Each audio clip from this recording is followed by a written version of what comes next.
Para pendekar kan bertualang, terus mereka dapat duitnya dari mana? Sebenarnya para pendekar itu pekerjaannya apaan sih? Kok mereka selalu punya uang? Ini dua dari beragam pertanyaan sejenis yang kerap ditanyakan para pembaca cerita silat, terutama karya Suhu Ho Ping Ho. Pertanyaan yang wajar mengingat untuk bisa hidup, seseorang harus punya penghasilan yang layak dan penghasilan itu hanya bisa didapat jika seseorang punya pekerjaan. Lalu, bagaimana sebenarnya para pendekar menjalani hidup keseharian di KPH Universe? Sebelum memulai pembahasan, jangan lupa untuk klik like dan subscribe channel kami, agar kami bisa terus semangat, membuat video-video baru selanjutnya.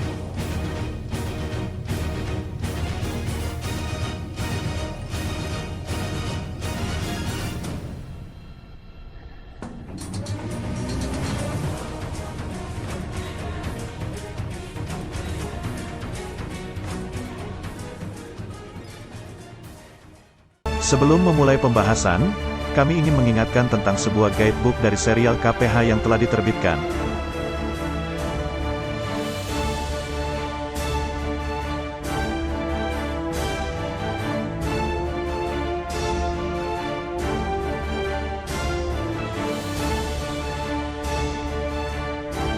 Linknya akan kami taruh di deskripsi. Disclaimer, footage video yang diberikan bukan berasal dari karya KPH, footage video hanya alat bantu visual agar penjelasan kami bisa dinikmati. Ada beberapa pekerjaan yang para pendekar bisa lakukan untuk menafkahi hidup mereka. Pekerjaan tersebut adalah bertualang. Para pendekar yang menjadi jagoan utama pada sejumlah cersil karya KPH umumnya menghabiskan masa mudanya dengan bertualang.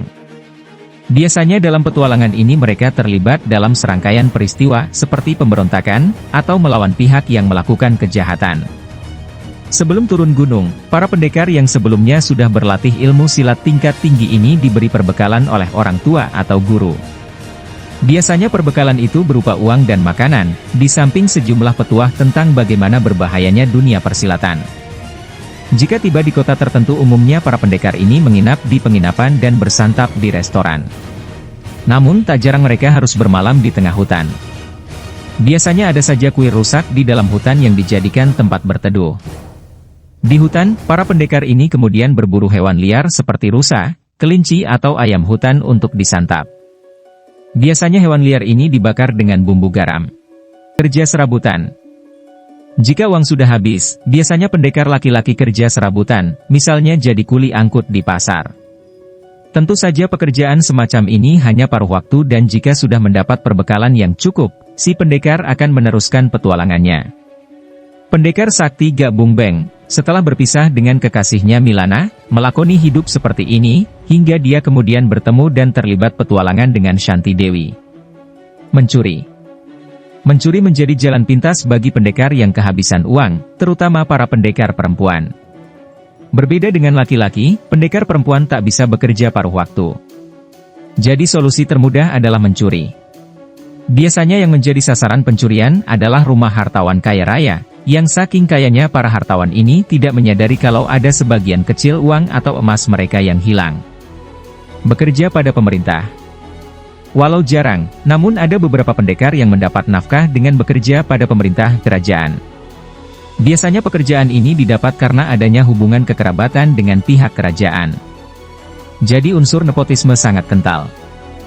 Mereka yang pernah bekerja pada kerajaan misalnya Nirahai dan kemudian putrinya Milana. Juga Cao Chin Leong. Nirahai pernah menjabat panglima kerajaan Machu ketika dia masih belia. Selain karena berilmu tinggi, posisi itu didapat Nirahai karena posisinya sebagai putri kaisar. Begitu juga dengan Milana yang cucu kaisar. Sementara Chin Leong menjadi jenderal karena pengaruh kakeknya Jenderal Cao yang sangat disegani. Mengemis.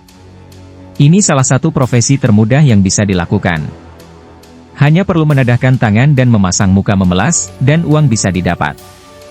Di KPH Universe, mengemis dilakukan sejumlah pendekar ketika masih kanak-kanak, seperti Sumahan. Ada juga yang dipaksa mengemis sebagai bagian dari pelajaran hidup, terutama jika guru si pendekar adalah pengemis berilmu tinggi. Pada sejumlah cerita, mengemis bukan mengajarkan kemalasan, melainkan tentang nilai kehidupan seperti kerendahan hati, kesabaran dan latihan mental untuk tetap tegar ketika dianggap rendah. Petani.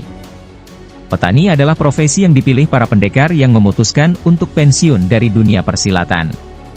Di KPH Universe, rata-rata para pendekar itu pensiun setelah menikah. Setelah menikah, biasanya mereka menetap di lokasi tertentu. Chia Keng Hong dan istrinya Si Biao Eng memilih menjadi petani sebelum membuka perguruan Chin Ling Pai. Profesi petani yang juga dipilih oleh Suma Qianbu. Qianbu dan Teng Xiang In tinggal di lembah sungai Huangho, di luar kota Qin'an, di dusun dekat hutan yang sunyi dan indah. Mereka hidup tentram sebagai petani yang juga berdagang rempah-rempah dan hasil bumi di kota Qin'an.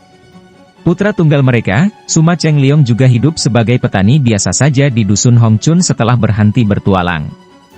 Profesi petani yang juga dilakoni suling emas dua Kam Hong dan istrinya Bu Qi-xian ketika mereka berusia lanjut. Begitu juga dengan pendekar sakti Yap Kun Liong Eng yang menghabiskan masa tua dengan bertani di puncak Gue Hawasan. Naga sakti gurun pasir Cao Kok Chu dan istrinya Wan Cheng, di masa tua mereka juga menjadi petani di kediaman mereka, Istana Gurun Pasir. Di istana itu memang terdapat kebun yang ditanami sayuran, buah-buahan dan gandum, beserta sumber air tawar. Berdagang. Selain bertani, berdagang adalah profesi yang dipilih sejumlah pendekar setelah tak lagi bertualang. Yap Chongsan dan Gui Huanchu membuka toko obat ketika putra mereka Yap Kun Liong masih kanak-kanak. Membuka toko obat juga dilakoni Suma Qian Li dan istrinya Kim Hui Li. Mereka membuka toko obat di Tianjin sebelah selatan kota raja. Cao Chin Liong setelah pensiun dari tentara membuka toko obat. Jasa pengiriman. Jasa pengiriman merupakan profesi yang kerap dipilih oleh mereka yang bisa bela diri.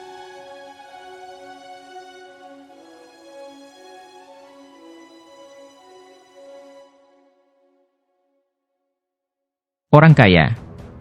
Walau tak banyak, namun ada sejumlah karakter di KPH Universe yang punya kekayaan berlimpah. Misalnya pendekar sadis Cheng Tianxin dan istrinya Toan Kim Hong. Mereka benar-benar kaya raya karena mendapatkan harta karun peninggalan Genghis Han. Di tempat tinggalnya di Pulau Teratai Merah, pasangan suami istri ini hidup layaknya bangsawan.